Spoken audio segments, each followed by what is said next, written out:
Tamala FM. Bincang Malam. Bincang Malam. 91,1 Tamala FM, 100% mantap. Assalamualaikum warahmatullahi wabarakatuh. Selamat malam Mantapers, apa kabar Anda malam hari ini? Ya, senang sekali Bincang Malam konsultasi kesehatan reproduksi wanita kembali hadir. Saya Deos Kasali, laki-laki tanpa L alias aki-aki, kembali bersama Anda dan narasumber tetap kita, Dr. Nanang Wibowo SPOG. Selamat malam. Selamat malam, Pak Daus. Apa kabar?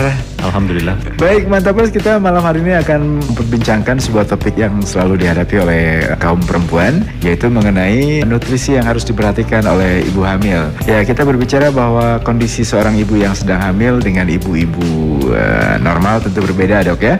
Seorang ibu yang sedang hamil bukan hanya harus memenuhi kebutuhan nutrisi dan zat gizi bagi dirinya saja, namun juga bagi bayi yang tengah dikandungnya. Dan dokter, nutrisi bagi ibu hamil yang harus diperhatikan. Ya, baik. Setiap manusia ya jelas membutuhkan zat gizi yang optimal, yang seimbang ya bagi perkembangan fisiknya ya.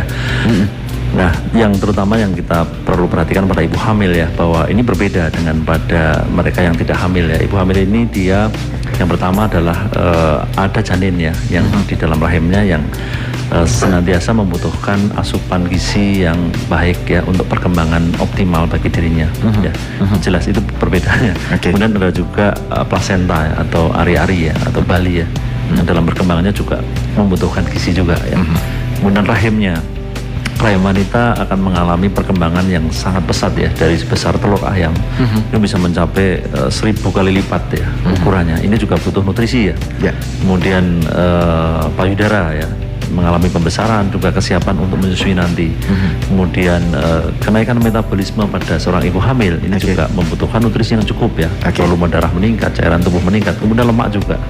Tubuh juga makin banyak ya karena untuk cadangan energi. Nah, semua ini pasti diperlukan nutrisi yang berbeda dibandingkan dengan kondisi sebelum hamil.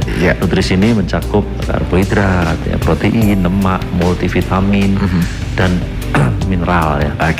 Lalu bagaimana dengan zat gizi yang sebaiknya dipenuhi selama masa kehamilan seorang ibu, baik dari fase pertama, pertengahan maupun menjelang melahirkan, Dok? Ya, prinsipnya adalah makanan yang dimakan oleh seorang ibu hamil ini sama dengan makanan yang dikonsumsi oleh kita sehari-hari. Yang membedakan makanan sehari-hari. Yang membedakan adalah porsinya. Nah, tentu harus kita luruskan. Ada mitos yang mengatakan bahwa ibu hamil ini harus makan 2 kali lipat. Karena apa? Karena untuk 2 orang. Ini juga keliru. Ya. Karena menurut penelitian bahwa yang ditambah bukan berarti bahwa makan untuk 2 orang sehingga porsinya semuanya serba 2 kali lipat.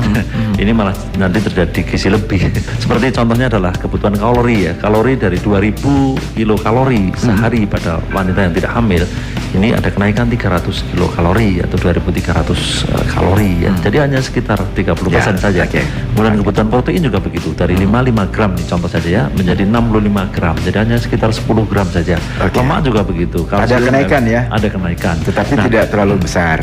Nah, tetapi ada zat gizi yang tidak cukup terpenuhi hanya dari makanan sehari-hari. Itulah makanya ada suplementasi vitamin pada ibu hamil. Ya, kita sudah tahu mungkin ya ibu hamil butuh suplemen asam folat pada trimester 1 ya. Kemudian zat besi dan kalsium sangat diperlukan pada trimester 2 dan 3. Ya, sehingga dan ada lagi kandungan omega 3 dan omega 6 ya, atau dikenal sebagai DHA dan ARA ya. Ini juga sudah banyak sekali diteliti ya. Ini seperti kandungan pada ikan ya, seperti minyak ikan ya. Ini sangat dibutuhkan untuk mencegah persalinan prematur, keguguran, perkembangan janin, bahkan juga bisa mencegah hipertensi. Bagaimana dengan kalori, Dok? Kalori sangat dibutuhkan ya, karena suhu tubuh lebih meningkat, permukaan base muscle index-nya juga meningkat kan. Karena begini ya, pada ibu hamil ini kadang-kadang mereka tidak tahu ukurannya apa sih, bahwa saya sudah cukup kebutuhan nutrisi atau tidak ya. Yang paling gampang adalah dengan melihat kenaikan berat badan. Kalau ada penurunan berat badan pada trimester 2 atau kenaikan yang tidak signifikan, ini patut dicurigai bahwa ada gangguan nutrisi atau salah dalam memberikan nutrisi ya. Jadi ada dua pemberian yang keliru ya, berlebih atau kurang. Oke.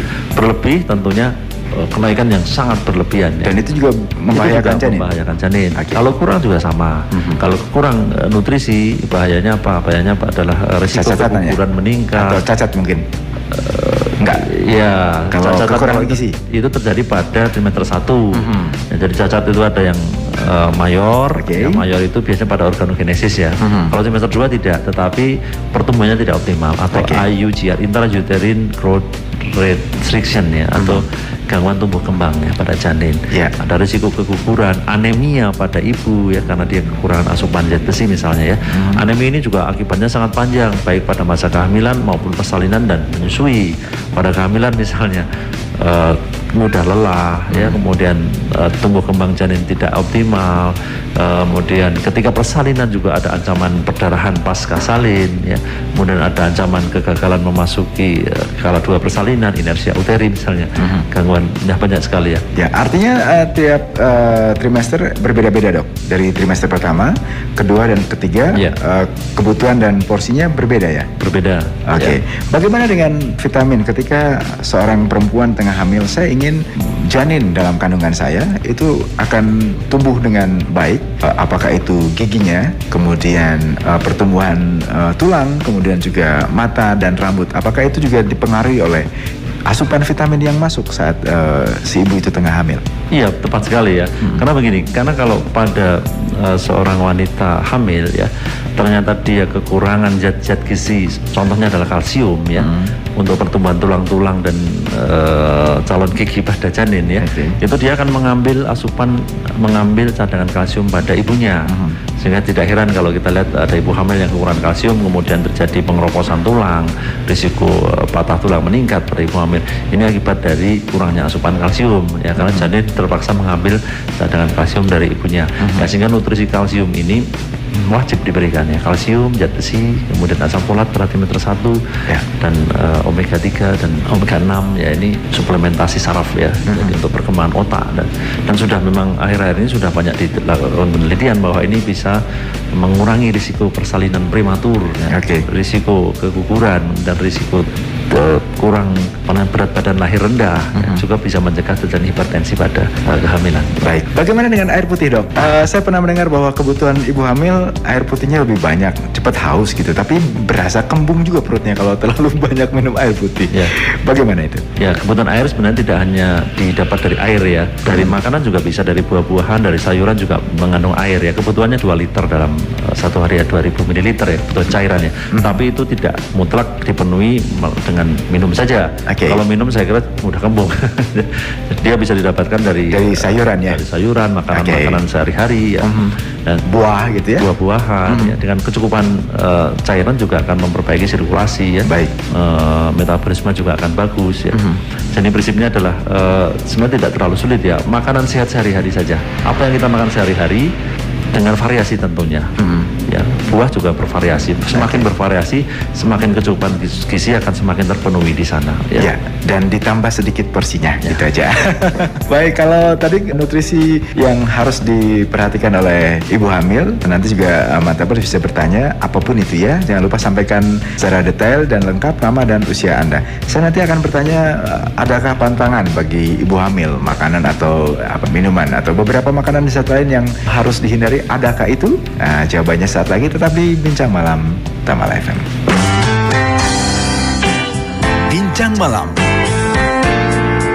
Bincang Malam.